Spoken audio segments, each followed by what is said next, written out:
Good afternoon, guys. Mike here with Wilderness Warriors and Woodsman's Gear on YouTube. Today we're going to be taking a look at a DIY project that I did. This is going to be up for sale. This is my second DIY 30-degree down under quilt using the down throws that are 20 bucks each at Costco.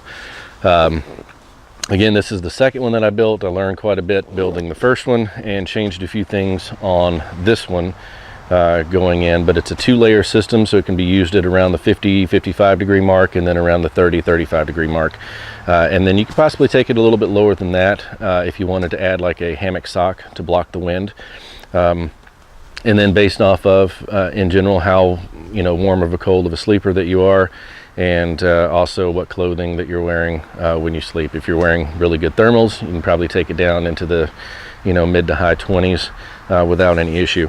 This particular one weighs in at 2 pounds and 1 3/8 of an ounce, I believe, and that includes the suspension set up in here. And I actually went with a little bit heavier suspension in this one over the other one just for my personal preference. And this is pretty much how I'm going to build the next 3 for me and my family to keep. So I've got one for me that's going to be gray. Excuse me, one for me that's going to be gray. Then I've got a purple one that I'm making for my wife and a blue one that I'm making for my youngest daughter. So let's get this thing out and show you. And again, I didn't do anything custom with a stuff sack. This is one of the original stuff sacks that the down quilts came in, and this has 2 of the down quilts in it, uncut, unmodified. So the way that I put these things together, it is a full length and an extra wide design. So it's going to come way up the sides of the hammock in order to block some of the extra side wind and all. It's going to give you about 2 inches, 2.5 inches of loft on the down, and I left the quilting in on the original down because in the 2-layer setup on here, what's going to happen is you're going to be creating dead space in between those. Where you have the 2 crisscrosses, you're going to have 2 layers of those that are going to be spaced apart because of the loft of the squares themselves, which is going to create dead space and provide insulating value as well. So just because it's sewn through, the only time that really plays a part in it is if you are doing a single layer where it's sewn through, then you have virtually no insulation value in there whatsoever. And again, it's not the material like the down or whatever that provides insulation. What that does is actually provide loft and dead airspace where air does not move around. It is just there, and that's what creates the insulation value. So by doing 2 layers, you get quite a bit of good insulating value in there, and you can unsnap the inner layer, take it out. The outer layer is what has the suspension on it, and you can use that in slightly cool weather, and then when it gets colder, you just add the other one to it. In light weather, you can use the top one as a top quilt. So up to you. Let's get this thing out and show you.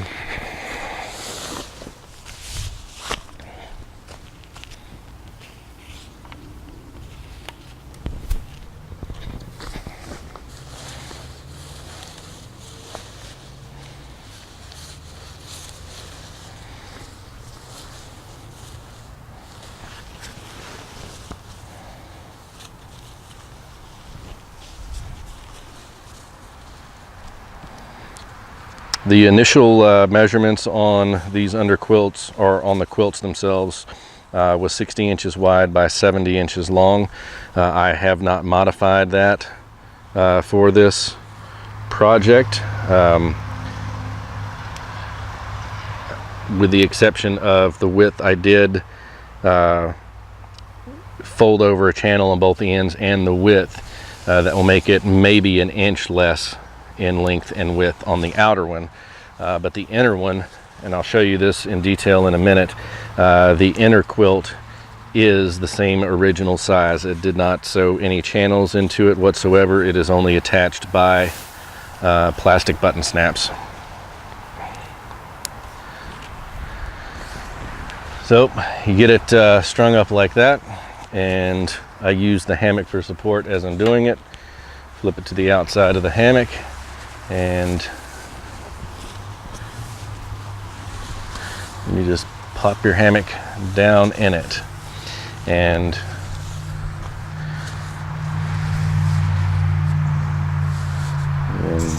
cinch it up some.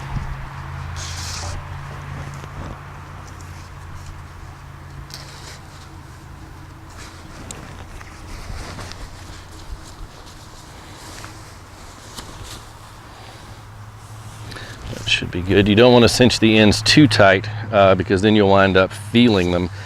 Basically, you just want them to be tight enough that when you're in the hammock and your body weight is pushing down and you've got the curvature of the hammock, essentially all you're looking for is that this edge comes in contact with the hammock and there are no weird gaps or anything like that. So as you notice, I have not adjusted my positioning lengthwise yet. I want to lay down in it first, and so I've got my line locks completely loose for adjusting the positioning lengthwise on the hammock.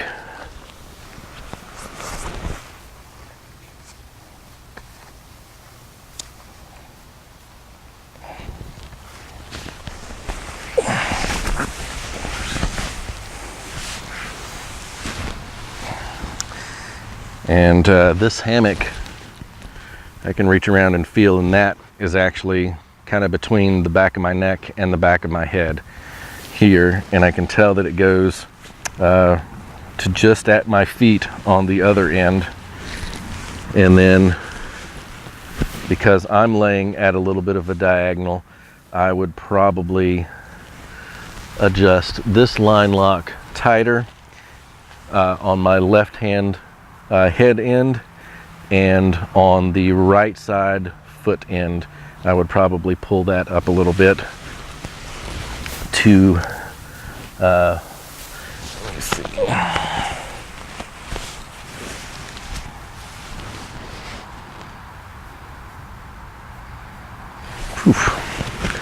That's getting warm quick.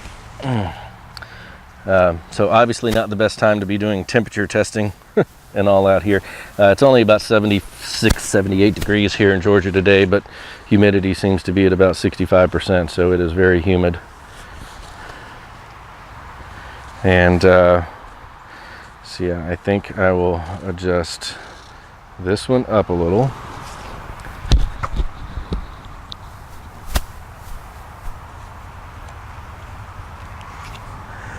And my right hand foot up a little, not much, just to see where that's gonna pop them out at. And then I can probably cinch this up just a hair more on each side. All right, and I think that's gonna be good. The bottom at the feet seem to be okay. You can always cinch those in just a little more if you wanted to. All right, so some of the differences on this one that I'll go over.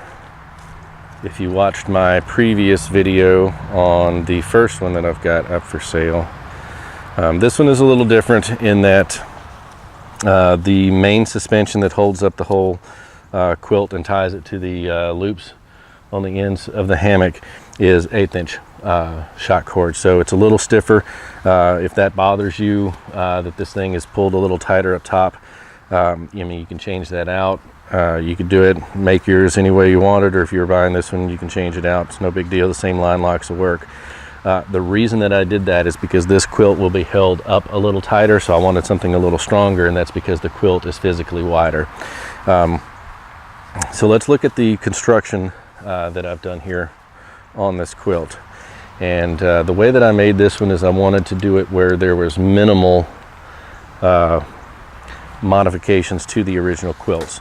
So they originally started off at 60 by 70, and all that I have done, and I'll unsnap a little bit of this one, all that I have done on this is taken the original edge, folded it over, and created roughly a 1/2 inch channel.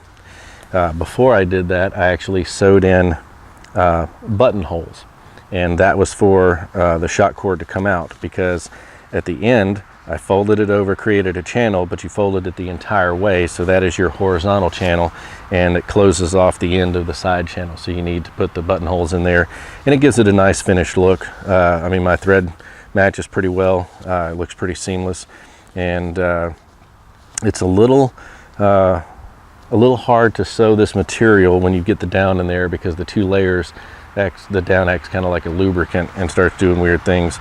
So it's a little hard to get a perfectly clean sewn edge if you're looking at it on the inside. This one turns out really well because that's a bead that they've actually sewn in, like a really tiny rolled bead stitch there. And so this one looks really well. The one on the other side looks well because it's the same setup, because I didn't cut anything. But the ones on the end, even though it had the rolled bead, there's a little bit of extra fabric here that you see that the sewing machine pulled, and it was because it was the fabric is just so slippery and so thin. But essentially that is it. They are full width. So this thing, if it was originally 60, you're probably in the 58.5 inch range wide. So it's going to come up a little bit taller. Now on the sides of this, I started in the corners and worked my way all the way down. I did every other seam. I went on that seam and went just below the stitched channel and added a female button snap. And so that snaps in to the inside quilt, in which all I did was step to the inside of those to where it matched up. So you have this little bit of extra fabric sitting up here, and the end pretty much was the same way. This one goes up in the corner, and then every other seam all the way down, so every 10 inches from end to end. And then on the ends, I actually did one across every one, and that was to control the bunching up and all effects. So as you pull your shock cord, you can create weird gaps here. Well, that will bunch this up a little bit more on the inside layer and fill those gaps.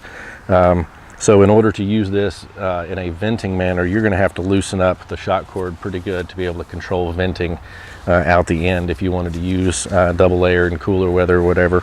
But you want to, in cold weather, you want to eliminate all of those air gaps going in and seal those off. So this ruffled type edge from the inner one works very well into stopping those holes up and stopping your air from escaping. And essentially that is how it's done all the way down. On this particular one, I finally located some silver grosgrain and or gray or whatever, and used that for attaching my line locks to. Again, this one is sewn exactly the same way. It's got the buttonhole there. The end suspensions or end cinches have cord locks on both sides, not just one side. You could do it with one side if you wanted to, if you were really worried about cutting the weight of that one. Not a big deal, but I do it on both sides. So it's a continuous piece that goes through that you can pull out and replace if you need to. The button snap is not holding that on. I just use that because it is a heavy piece of fabric sewn over some really thin stuff. But when you're going through multiple layers of this stuff, I have yet to have a single problem with these button snaps doing any damage to the original fabric. It's some kind of nylon or polyester shell that they use. I could probably look at the tag and tell you, but it seems to be really tough, even though it's not a ripstop grid.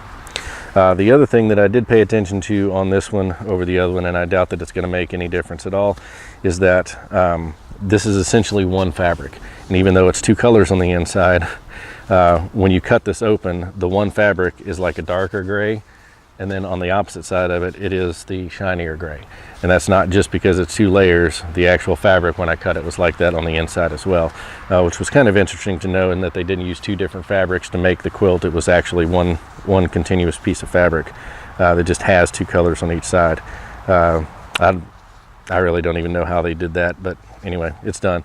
What I did pay attention to was that the silver shinier sides, I put both to the inside on this, and the other one is more silver on the outside. And then the inside one that I put in that snaps into the to increase the temperature actually has the shinier stuff to the inside. I don't think it matters a whole lot. The down insulation is creating the air gaps is what's going to do most of your insulating value. Reflecting anything back, I think, would just be a little bit of a bonus. And on this one, instead of, not that it makes a difference, but I just wanted this one, since I was building it a little heavier with a heavier shot cord, this one actually uses the NiteIZE metal mini S-beaner, and they got those on both ends, and I kind of did those in black, so it's kind of a subdued kind of version or whatever. I built these in mind with my green hammock here, so it was kind of built to be not as noticeable in the woods. So there you go. I think on this particular down quilt, I'm going to run this at 125, I think. So if you're interested, send me a message, and I will get with you, and we can talk over some details and iron out a price and payment if you're interested. Again, this thing should be 50 to 55 degrees with a single outer layer, and should get you down to 30-35 degrees on both layers, depending on whether you're using a windsock on your hammock, what type of clothing you're wearing, and whether you're a warm sleeper or a cool sleeper. So again, thanks for watching. Mike with Wilderness Warriors and Woodsman's Gear on YouTube, with a DIY Costco Down quilt, underquilt for hammock camping, up for sale. Thanks for watching.